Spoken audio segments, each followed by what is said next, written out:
So I think I'm gonna get back into Yu-Gi-Oh.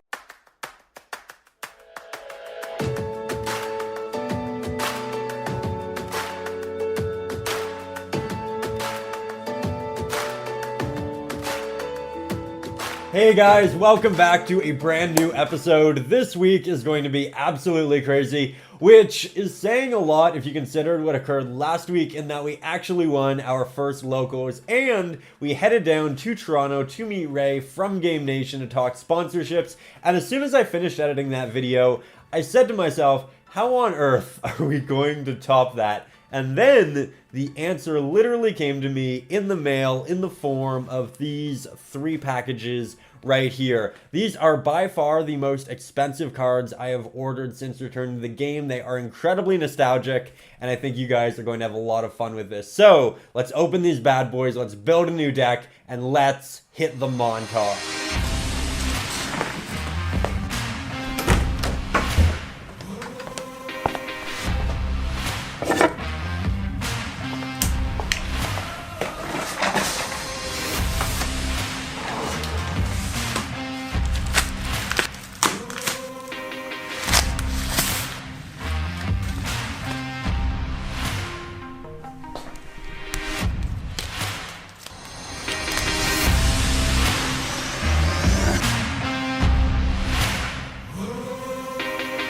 So here we have not 1, not 2, but 3 ultimate rare first ed Cyber Dragons.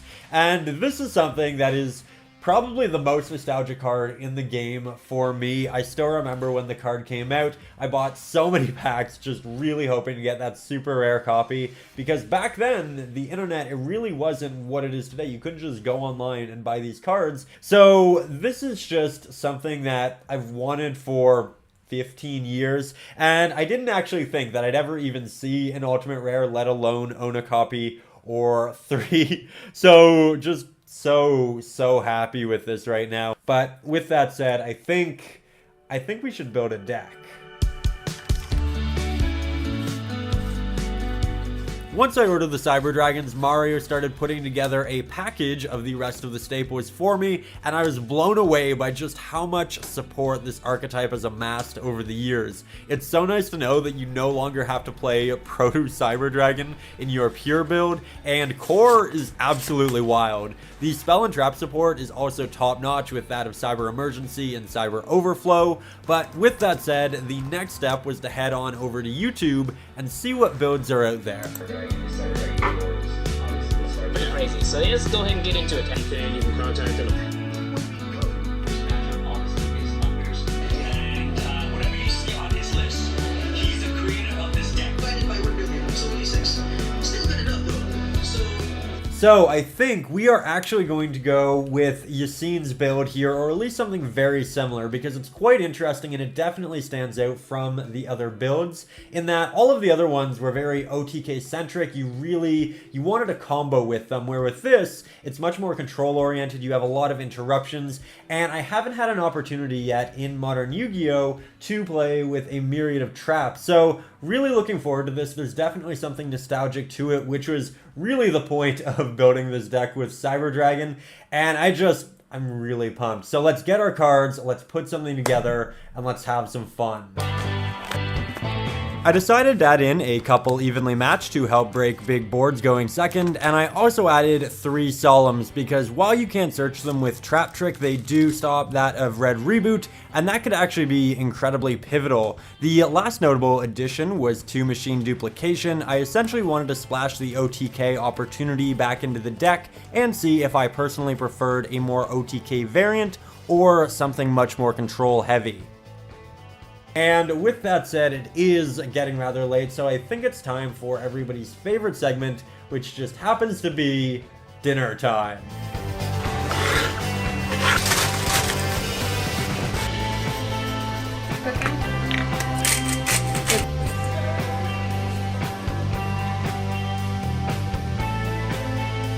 Damn it.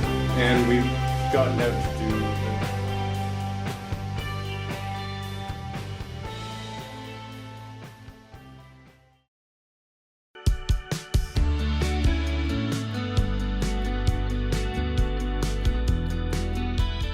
Hey guys, happy Saturday, happy tournament day. I actually was able to get in contact with Yassine. He has a YouTube channel and we've been talking about the deck, the main plays, what the intended goals are, and we were essentially correct in that you are essentially going second, breaking the opponent's board with Mega Fleet, things of that nature, then setting a wide variety of traps to ensure that on the following turn they don't beat you, and then you out-resource them. So it actually seems a lot more like classic Yu-Gi-Oh!, which I am really excited about. And I'd also like to say a big thank you to Yassine for taking so much time to just kind of walk me through this. The guy has a really open mind and a good approach to it, so really enjoy talking to him.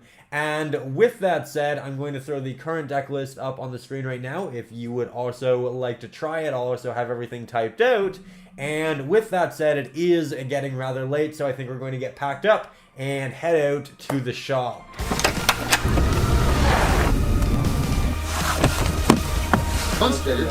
Yeah, that's what I mean. Camera, I see.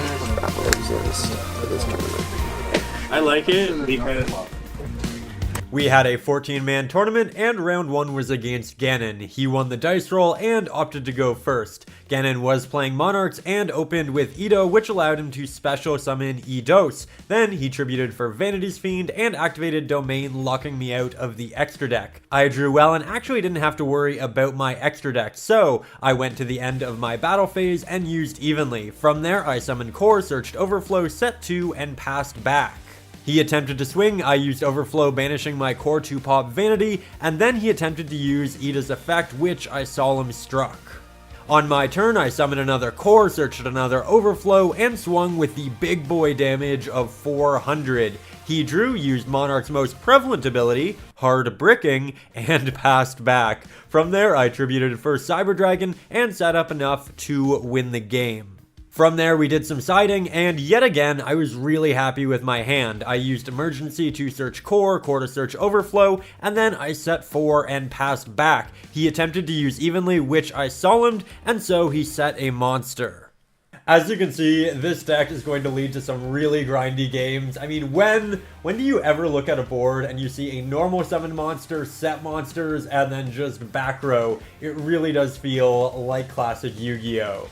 On my turn, I used Emergency to search hers as a second Cyber Dragon for Overflow. Then I summoned it and linked into the big guy, which ran over his monster. His next play was simply to set a monster, so we summoned another Core, searched Overload, and used Overflow to pop his monster. From there, we used the Overload to make Rampage Dragon, and used the effect of our Link monster to pump it up. So, Rampage Dragon was actually able to make multiple attacks thanks to its effect, and so we were able to take the first match with a clean 2-0, and really just a great start with this deck. I'd also like to note that in between matches, I did side out both Machine Duplications and the 2 Cyber Dragons, and this was definitely foreshadowing as to how I personally like to play with these cards. Being awkward normally works out pretty good. Our second match was against Rory, piloting Mario's classic Grand Maju build, and he won the dice roll. I didn't draw the best hand, and so I simply set 3. From there, he essentially started going off, he cleared my board, and took me down to 100 life points. A couple turns passed, and well, on his turn, he danger response teamed my hers, and then they got absolutely crazy. Rory flip summoned his Grand Maju, and so I Solemned it. It brought me down to 50 life points. Then he summoned a Jackalope and attempted to swing for game. From there, I used my Overload to summon a Rampage for defense, but he has Super Poly, and he uses both darks to make Starving Venom and successfully swing for game. I did end up making him go first. He made Vanity's Fiend, then on my turn, I summoned Core, set 5 back row, and essentially won 8 to 9 turns later just via general advantage. Game 3, he made me go first, I made Almirage, Nova, then I specialed Cyber back and went into Infinity. From there, I set 2 and passed. He attempted to go off, but I did flip my Overflow, and that was essentially a game for me.